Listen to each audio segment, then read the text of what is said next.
Since we're running slightly behind schedule in this room with nowhere else. It's Caroline.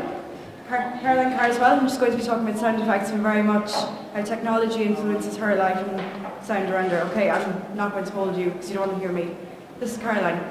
My interest in sound began 3 years ago when my hearing started going. It was a tiny bit of hearing that I had had since birth.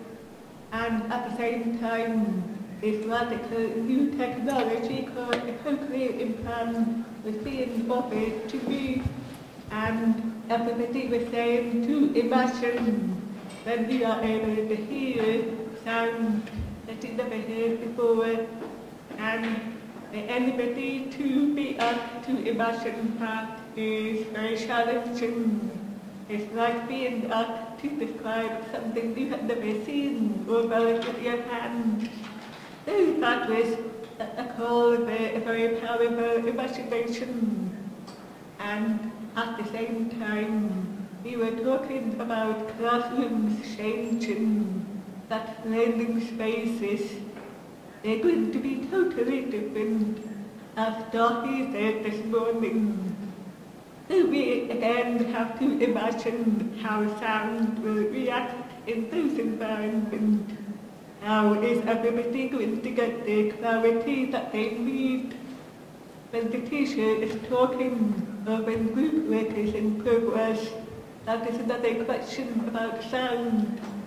And the third question about sound was that we have connected systems coming in.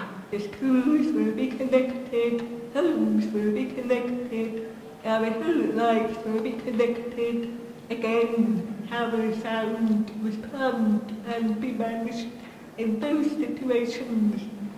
So that is a lot to think about. And it's on those 3 points that we're going to be looking today, that the person will have an experience, that is the learning space is changing, and also the connected lives we're going to be having.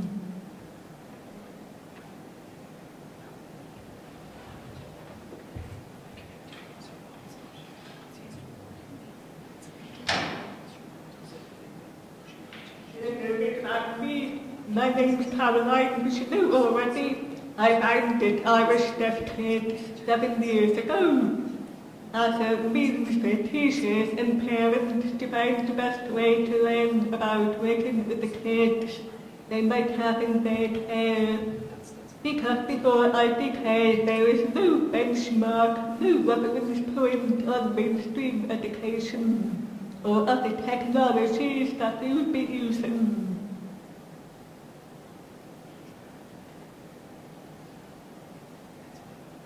IDK is not a traditional charity, as you know. It is a social enterprise and is based around my peer group who were the best to be mainstream educated using the technologies that we have today and also the area here in technologies that were not as good. And we want, going forward, we want the teachers and parents to know the technology tools that can be used as an equalizer, because everything is in flux. So sometimes one person can have difficulty seeing how a piece of technology might benefit somebody, whereas another person has a light bulb moment. They go, oh, they can do that with this. And it's not a coincidence that my whole career has been in the internet. It has been an equalizer from the very beginning.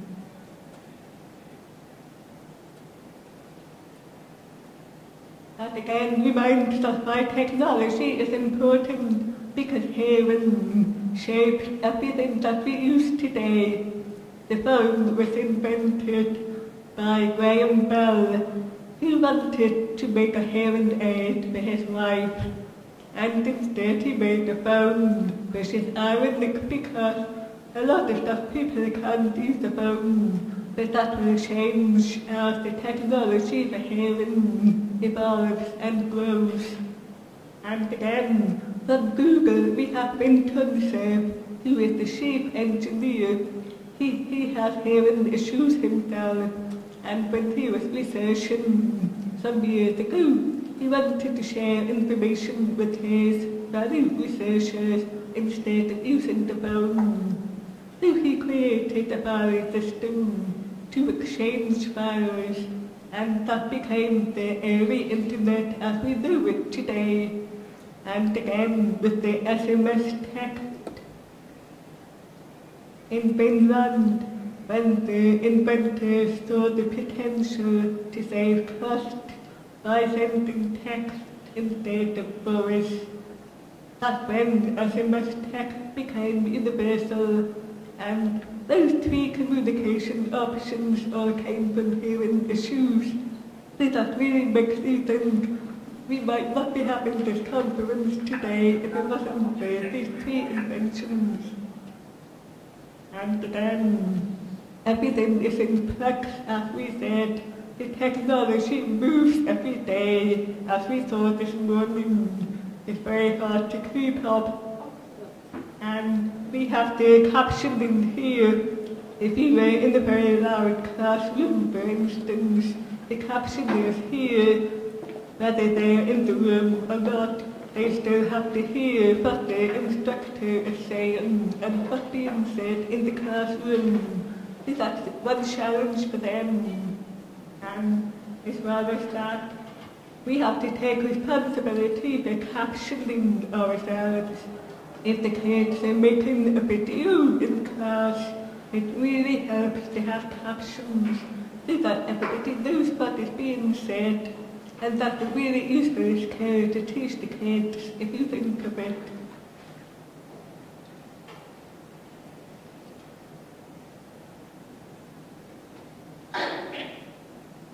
I've been thinking about sound-field systems recently because we talked about learning spaces changing. They wouldn't all be theatres like this or classrooms with desks. The sound is going to change as a result. The group work, for example, we might have round tables with a microphone in the middle, making a sound field with that small group, using the radio waves to minimize unwanted noise and to highlight what needs to be emphasized. With the software that's becoming more intelligent. That's to say that the software can recognize what's redundant in the sound that it's receiving, and it can respond, much like the hearing aids do today. It sounds very futuristic, but it really happens, as in when you have a hearing aid, if there is a very loud noise nearby, your software can silence the background noise so that you are not overwhelmed by a sudden noise. And that's what we are talking about with classroom systems, in that the technology from hearing aids is moving into sound systems. And it's a very interesting process because you then have the best of everything.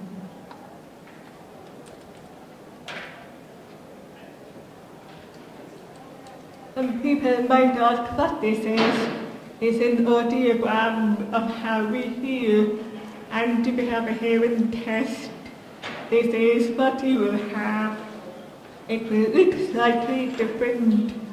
This one is for demonstration and for teaching purposes, and is partly pictorial so that you have a sense of what we are referring to in terms of the sound pictures.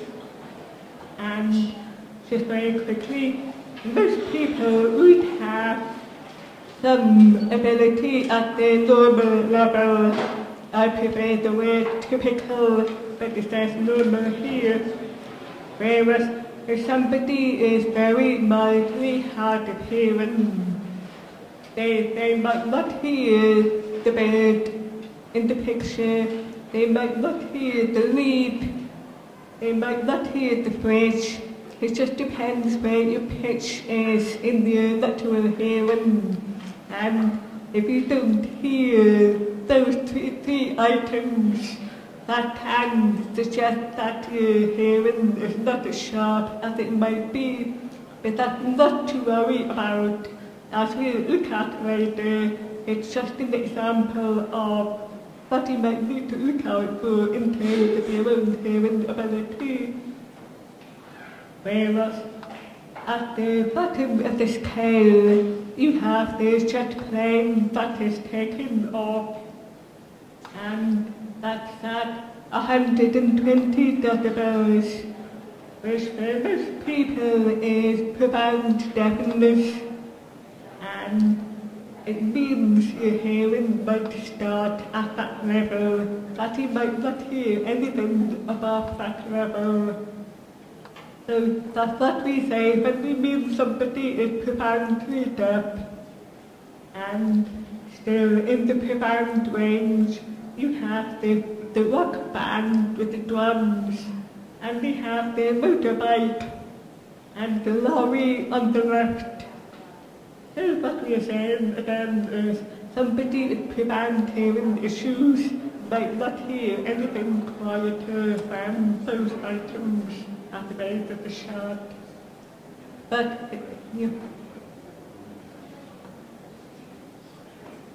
and, yes, yeah.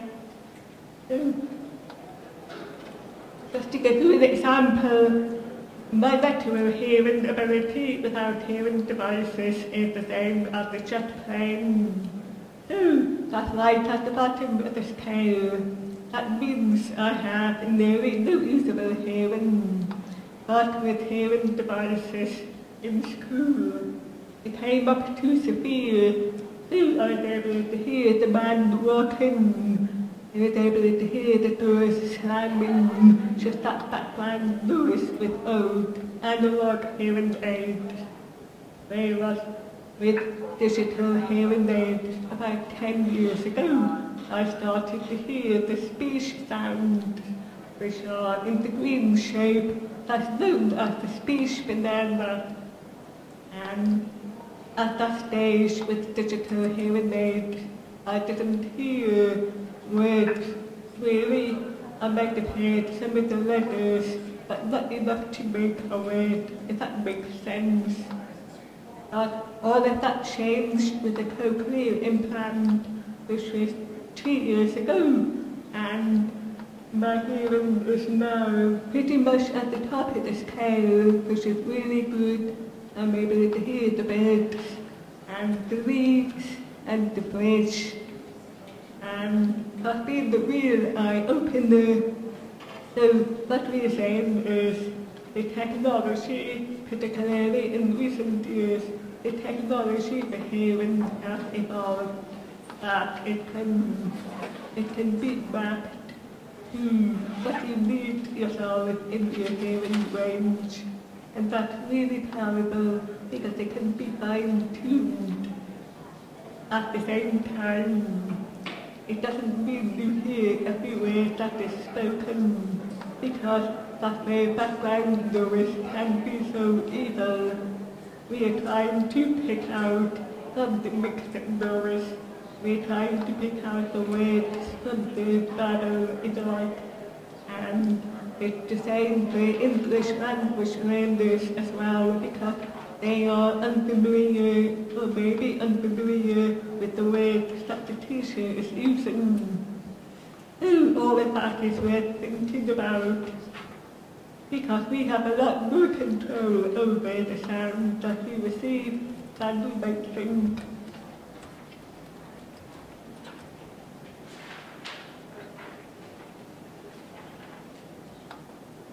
Acoustics are everything, like we said, there, and positive learning environment as well.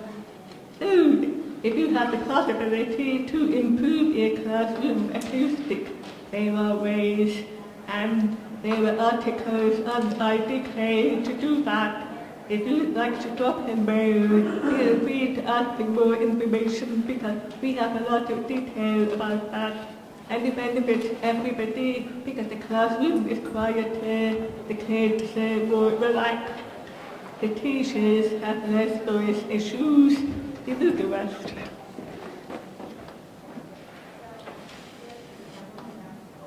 There is a sound meter and app called True Noisy, which has been recommended by several teachers, and it has different templates for primary and post-primary students, so you can customize it to your needs. It is free, I believe, and it has great reviews.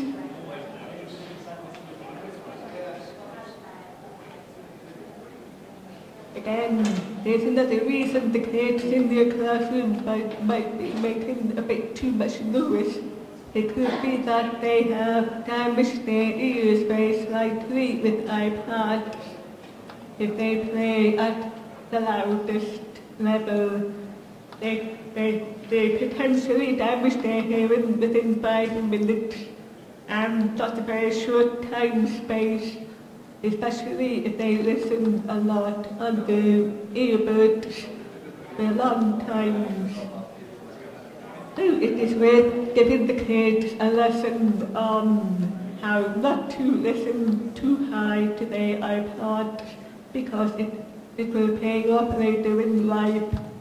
For example, some of my peers are now wearing tiny hearing aids, which I'm amazed about, but they are all the ones who were in bands and went to rock concerts. Obviously that's had an effect that they should see now.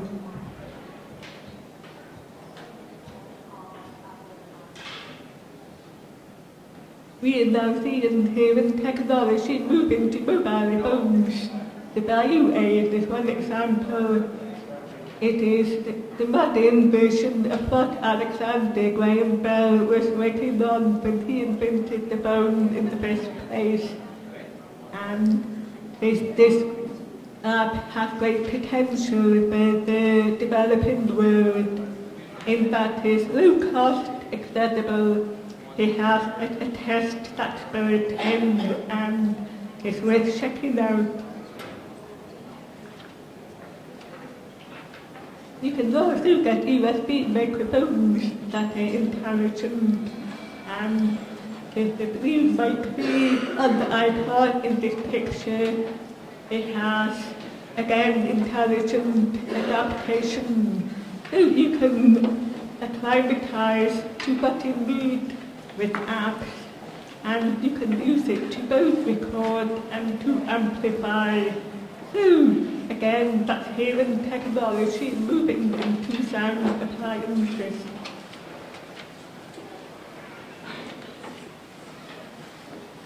These are the people who have invested in IDK. So if any of you are in a position to inquire about working with us or to sponsor, please let us know. And we're on Facebook as well, and Twitter. We have our social media if you'd like to get in touch. And that's it. Thank you. Thank you very much.